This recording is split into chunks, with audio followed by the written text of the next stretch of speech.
நேயர்கள் அனைவருக்கும் வணக்கம். நான் எழுத்தாளர் இரா கலைச்செல்வி.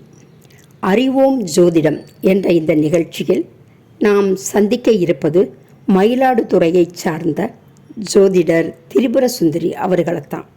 இவர் கடந்த 10 வருட காலமாக ஜோதிடத்தை நன்கு கற்று தெளிந்தவர். ஜோதிடம் குறித்த பல அறிவியல் பூர்வமான உண்மைகளை நமக்கு தெளிவுபடுத்த நம்மோடு இணைகிறார். வாங்க நேயர்களே, நிகழ்ச்சிக்குள்ளே போகலாம். நேயர்கள் அனைவருக்கும் வணக்கம்மா. எழுத்தாளர், கவிஞர், தலைமைச் செயலகத்தின் உயர் அதிகாரியான பன்முக ஆளுமை கொண்ட உங்களுடன் இணைவதில் நானும் பெருமை கொள்கிறேன். மிக்க மகிழ்ச்சி. கடந்த நிகழ்ச்சியில் ஜோதிடம் குறித்த பல சந்தேகங்களுக்கு விளக்கமாக பதில் சொன்னீங்க. இந்த நிகழ்ச்சியில் நேயர்களுக்காக இன்னும் சில கேள்விகள். முதலாவதாக, ஜோதிடத்தில் ஒரு தம்பதியருக்கு முதலில் ஆண் குழந்தை பிறக்கும் அல்லது பெண் குழந்தை பிறக்கும் என சரியாக சொல்கிறீங்க.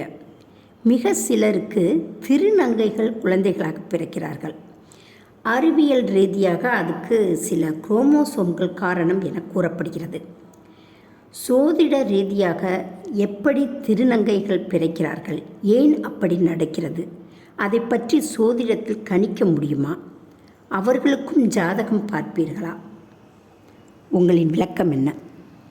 ஒரு தம்பதியருக்கு ஆண் குழந்தை பிறக்குதா பெண் குழந்தை பிறக்குதா அப்படிங்கிறத இருவர் ஜாதகத்தையும் வைச்சா ரொம்ப துல்லியமாக கணிக்க முடியும், ஆண் குழந்தையா பெண் குழந்தையா அப்படிங்கிறத. ஆனால் ஒரு மூன்றாம் பாலினம் அப்படின்னு சொல்லப்படுகின்ற இந்த திருநங்கைகள் பிறப்பாங்களா அப்படிங்கிறத ஒரு பெற்றோரோட ஜாதகத்தில் சொல்ல முடியாது. ஏன்னா ஒருத்தருக்கு ஒரு பெண்ணிற்கு குழந்தை பிறக்கும்போது ஒன்று ஆண் குழந்தையாக பிறக்குது, இல்லைன்னா பெண் குழந்தையாக பிறக்குது. அதன்படி நம்ம இவங்களுக்கு ஆண் குழந்தை பிறக்கும், இவங்களுக்கு பெண் குழந்தை பிறக்கும் அப்படின்னு தான் கணிக்க முடியும். அது ஒரு குறிப்பிட்ட வயது, ஒரு பருவநிலையை அடையும் போது தான் அந்த குரோமோசோம்களின் மாற்றம் ஏற்பட்டு அதன் மூலமாக அவங்க மாறுறாங்க. அதனால் பெண் குழந்தை பிறக்குமா ஆண் குழந்தை பிறக்குமா அப்படின்னு தான் நம்ம சொல்ல முடியும். அவர்கள் மூன்றாம் பாலினமாக மாறுகிறார்களா என்பதை அந்த பிறந்த குழந்தையோட ஜாதகத்தை வச்சு தான் சொல்ல முடியும். ஜோதிடப்படி ஒரு ஜாதக கட்டத்தில் 6 கட்டம் ஆண் ராசி அப்படின்னும் 6 கட்டம் பெண் ராசி அப்படின்னு பிரிச்சிருக்காங்க. இதில் ராசி கட்டங்களையே ஆண் ராசி பெண் ராசி அப்படின்னும், கிரகங்களை ஆண் கிரகங்கள் பெண் கிரகங்களும், காலங்களை ஆண் காலம் பெண் காலம் அப்படின்னு மிக துல்லியமாக பிரிச்சிருக்காங்க. கிரகங்களில் சூரியன், குரு, செவ்வாய் இந்த 3 கிரகங்களும் ஆண் கிரகங்கள் அப்படின்னு சொல்லப்படுகிறது. சந்திரன், சுக்கிரன் இந்த 2 கிரகங்களும் பெண் கிரகங்கள் அப்படிங்கிறத சொல்கிறாங்க. இதற்கு இடையில் சனி, புதன் இந்த 2 கிரகங்களும் தான். இது எந்த ஒரு தன்மையும், ஆண் தன்மையும் பெண் தன்மையும் இல்லாத அலி கிரகம் அப்படின்னு சொல்லப்படுகிறது. இதில் என்னென்னா, சனி 70 வயதுக்கு மேற்பட்ட ஒரு வயதானவர்களை குறிக்கும். புதன் 12 வயதுக்கு உட்பட்ட குழந்தைகளை குறிக்கும். இவங்க 2 பேருக்கும் உடல் ரீதியான ஒரு எந்த மாற்றமும் இருக்காது. அதனால் இது அலி கிரகங்கள் அப்படின்னு சொல்லியிருக்காங்க. ஒரு ஜாதகத்தில் சனி, புதன் இந்த 2 கிரகங்களோட ஆதிக்கம் அதிகமாக இருக்கும். அது லக்னத்தோடோ ராசியோடோ இந்த சனியும் புதனும் தொடர்பு கொண்டு இருக்கும். அதோட ஆண் கிரகங்கள் அப்படின்னு சொல்லப்படுகிற அந்த சூரியன், குரு, செவ்வாய் இதெல்லாம் வலுவிழந்த நிலையில் இருக்கும். அந்த சனியும் புதனும் அந்த பெண் ராசியில் அமர்ந்திருக்கும், பெண் காலத்தில் தொடர்பு கொண்டிருக்கும். இப்படி ஏகப்பட்ட காம்பினேஷன்களில் அந்த சனி புதனோட அந்த தசை ஒரு 35 வருடம் தொடர்ந்து வரும். அந்த தசை அந்த டீனேஜ் முடிகிற வயதில் அந்த இடைப்பட்ட காலத்தில் தொடர்ந்து 35 வருடம் வரும். அப்போ இந்த சனியும் புதனும் தான் அவங்களுக்கு நல்ல ஆதிக்கத்தில் இருக்கிறது அப்படின்னு ஒரு கணக்கெடுக்கும்போது, அது லக்னத்தோட ராசியோடு இணைந்திருக்கும்போது அவர்கள் 3ஆம் பாலினத்தவராக மாறக்கூடிய வாய்ப்புகள் உண்டு அப்படின்னு அவங்க கேட்குறப்ப தான் நம்ம சொல்ல முடியும். நம்மளாக அதை ஜட்ஜ் பண்ண முடியாது. ஏன்னா அது 3ஆம் பாலினத்தவரா இல்லை வேறு வகையில் அவர்கள், அதாவது ஒரு லக்னத்தில் 3ஆம் இடம் தொடர்பு கொண்டு இருக்குது, 3ஆம் இடம் கெட்டு போயிருக்கு, அது வலுவில் இழந்த நிலையில் இருக்குது அப்படின்னா அவர்கள் ஒரு குழந்தை பெற்றுக்கொள்ள முடியாத நிலையில் அவர்களோட உடல் வலிமை இருக்குது அப்படின்னு கூட சொல்லலாம். அதனால் அது 3ஆம் பாலினம் அப்படின்னு நம்ம தீர்க்கமான ஒரு முடிவும் எடுக்க முடியாது. அது வந்து பேரண்ட்ஸை சொல்லி எங்கள் குழந்தை இப்படி இருக்குது அப்படின்னு சொன்னால் தான் அது 3ஆம் பாலினமாக இருக்கும் அப்படின்னு நம்ம ஒரு அந்த கணிதத்துக்குள்ளே வரலாம். இதில் வந்து வர்றவங்க என்ன கேள்வியோடு வர்றாங்க அப்படிங்கிறத பற்றி தான் நம்ம கரெக்டான பதிலை சொல்லணும். இல்லை என் பையனுக்கோ பொண்ணுக்கோ திருமணம் பண்ணிட்டோம், அவங்களால வந்து திருமண பந்தத்தில் ஈடுபட முடியல அப்படிங்கிறப்ப அவங்களுக்கு அந்த 3ஆம் இடம் வலுவிழந்திருக்கும். அவங்க ஆணாவோ பெண்ணாவோ தான் இருப்பாங்க, ஆனாலும் வந்து குடும்ப பந்தத்தில் அவங்களால ஈடுபட முடியாது அப்படின்ற ஒரு ஆன்சரை தான் நம்ம சொல்ல முடியும். அவர்கள் அந்த 3ஆம் பாலினத்தின் தன்மையை பெற்றிருக்கிறார்களா அப்படின்னு அவங்க பேரண்ட்ஸாக சொல்கிறப்ப தான் நம்ம இந்த பதிலை சொல்ல முடியும். இரண்டாவதாக, பொதுவாக ஜோதிடத்தில் ஒருவரின் ஜாதகத்தை பார்த்துவிட்டு வீடு வாகன யோகம் இருக்குது, இந்த வருஷத்துக்குள்ளே நீங்கள் வீடு கட்டிடுவீங்க, வாகனம் வாங்குவீங்க அப்படின்னு ஜோசியர் சொல்லுவார். அது உண்மையா? வீடு வாகனம் வாங்க ஜாதகத்தில் கிரகநிலை அமைப்பு ஏதாவது இருக்க வேண்டுமா?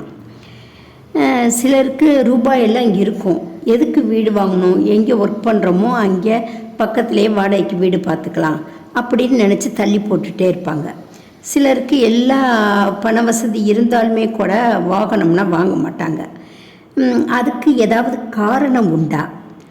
அப்போது வாகனம் வாங்கலைன்னா அவர்களுக்கு வாகன யோகம் இல்லை என அர்த்தமா? உங்களின் விளக்கம் என்ன? சுக்கிரன் ஒரு ஜாதகத்தில் நல்லா இருந்தால் தான் அவருக்கு வீடு வாகனம் வாங்கும் யோகம் இருக்கும்.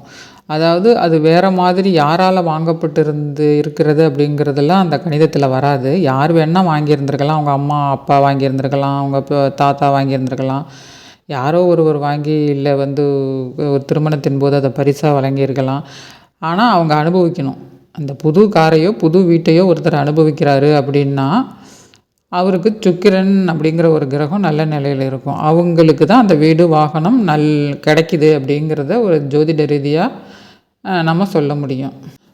இதில் சுக்கிரன் வந்து ஆட்சியாக இருக்கணும், அல்லது உச்சமாக இருக்கணும், அல்லது சுப கிரகங்களோட பார்வையில் இருக்கணும். அப்படி இருந்தால் அவங்க நல்ல கோட்டை மாதிரி வீட்டில் இருக்காங்க அப்படின்னு ஒரு கணக்கு பண்ணலாம். ஒரு காஸ்ட்லியான கார் வச்சுருக்காங்க அப்படின்னு நம்ம சொல்லலாம். இதெல்லாம் இவங்களுக்கு எப்போ கிடைக்கும்னா, அவங்களுக்கு வந்து 4ஆம் அதிபதி, அந்த லக்னத்திலிருந்து 4ஆம் அதிபதி நல்லா இருக்கணும், அந்த 4ஆம் வீடு நல்லா இருக்கணும். அப்போ தான் அவங்களுக்கு வந்து நல்ல வீடு, மனை, காரு, 2 வீலரு எல்லாமே கிடைக்கும். இதில் வந்து 4 வீலர் 2 வீலர் இரண்டுமே இந்த சுக்கிரனை தான் குறிக்கும். சிலருக்கு வந்து அந்த புது வாகனம் புது வீடு அப்படிங்கிறதே கிடைக்காது. நல்ல பணக்காரங்களாக இருப்பாங்க, நிறைய பணம் கையில் இருக்கும், நல்ல வாங்குகிற புதிய வீடுகள்லாம் வாங்குகிற வசதிகள் இருக்கும், ஆனால் அந்த புது வீடு கிடைக்காது. அதில் ஏதோ கொஞ்சமாவது ஒரு பழைய தன்மை இருக்கும். அதே போல் கார்லேயும் அதாவது செகண்ட் ஹேண்டுன்னு சொல்லுவாங்க. ஒருத்தர் ஏற்கனவே அனுபவித்து அடுத்ததாக வர்ற இதுதான் கிடைக்கும். அது ஏன் கிடைக்கிதுன்னா, அந்த சுக்கிரன் அந்த 4ஆம் பாவகம் ஒரு பாவகிரகத்தோட தொடர்பில், முக்கியமாக சனியோட தொடர்பில் இருந்ததுன்னா தான் அந்த மாதிரியான அடுத்தவர்கள் உபயோகித்து திரும்ப கிடைக்கிறது. அப்படி ஒரு நிலை வந்து அந்த வீட்டுக்கும் வாகனத்துக்கெல்லாம் வந்து அது அந்த சுக்கிரன் வந்து சனியோட பார்வையில் இருந்ததுன்னா அவங்க புது வாகனமும் புது வீடும் வாங்க மாட்டாங்க. அவங்களாம் நிறைய பணம் வச்சுருந்தாலும் அந்த பழைய பொருள்கள் மேலே தான் அவங்களுக்கு ஒரு அதிக ஈடுபாடு இருக்கும். இப்போ வந்து அந்த ஜாதகர் நம்மக்கிட்ட கேட்கும்போது அந்த 4ஆம் பாவகம், அந்த 4ஆம் பாவக அதிபதி அந்த தசை அப்போ நடக்கணும். தசையோ புத்தியோ அந்தரமோ நடக்கிற காலத்தில் தான் அவங்களுக்கு இந்த மாதிரி ஒரு கேள்வி வரும். வீட்டை பற்றியோ வாகனத்தை பற்றியோ ஒரு வண்டி வாகனங்களை பற்றியோ ஒரு கேள்வியோடு வர்றாங்கன்னா அவங்களுக்கு அந்த தசை நடக்க போகுது, அதனால தான் அதை கேட்குறாங்க அப்படிங்கிறத நம்ம தெரிஞ்சுக்கலாம். அது கிடைக்குமா கிடைக்காதா அப்படிங்கிறது அந்த கிரகம் இருக்கிற நிலையை பொறுத்து தான். அது நல்ல நிலையில் இருக்குதா, ஒரு தீய கிரகங்களோட இணைவு பார்வையில் இருக்குதா, அதை பொறுத்து தான் அவங்களுக்கு இது கிடைக்கும் கிடைக்காது அப்படின்னு சொல்லலாம். சிலர் வந்து எனக்கு வீடு கட்டுற யோகம் இருக்கா பாருங்கம்பாங்க. அந்த 4ஆம் இடம் நல்ல நிலையில் இருக்காது. அப்போது நம்ம என்ன சொல்லுவோம்னா, நீங்கள் வீடு கட்டுறதுக்கான உங்களுக்கு வாய்ப்பு இல்லை, உங்களுக்கு வீடு கிடைக்கணும்னு வாய்ப்பு இல்லை, ஆனாலும் நீங்கள் கேட்க மாட்டீங்க, நீங்கள் வீடு கட்டி பாதியில் தான் நிற்கும் அப்படின்னு சொல்லிடலாம். ஏன்னா அந்த இடத்துக்கு சனியோட பார்வை இருக்கும். இப்படி தான் பலன் சொல்கிறோம். அதாவது 4ஆம் பாவகத்துக்கு நல்ல சுபத்துவ நிலையில் இருந்தால் தான் வீடு வாகனம் கிடைக்கும். அதே போல் அந்த உயிருள்ள ஒரு காரகத்துவமான தாயாரையும் அதுதான் குறிக்கும். ஒருத்தவங்களுக்கு நல்ல தாய் கிடைக்கிறாங்க அப்படின்னா அந்த 4ஆம் பாவகம் நல்லா இருக்கணும். அதே போல் தான் வீடு வாகனம் இதுக்கெல்லாமே சுக்கிரன் மட்டுமே காரணம். இதுவரை நேயர்களுக்காக கேட்கப்பட்ட பல கேள்விகளுக்கு விளக்கமாக பதில் சொன்னீங்க. உங்களின் பதில் நேயர்களுக்கு பயனுள்ளதாக இருந்திருக்கும் என நம்புகிறேன். நேர்மறை எண்ணங்களும் விடாமுயற்சியும் இருந்தால் வாழ்வில் வெற்றி நிச்சயம் என கூறி உங்களிடமிருந்து விடைபெறுகிறேன். அடுத்த எபிசோடில் சந்திக்கலாம். நன்றி, வணக்கம். நேயர்கள் அனைவருக்கும் நன்றி, வணக்கம்.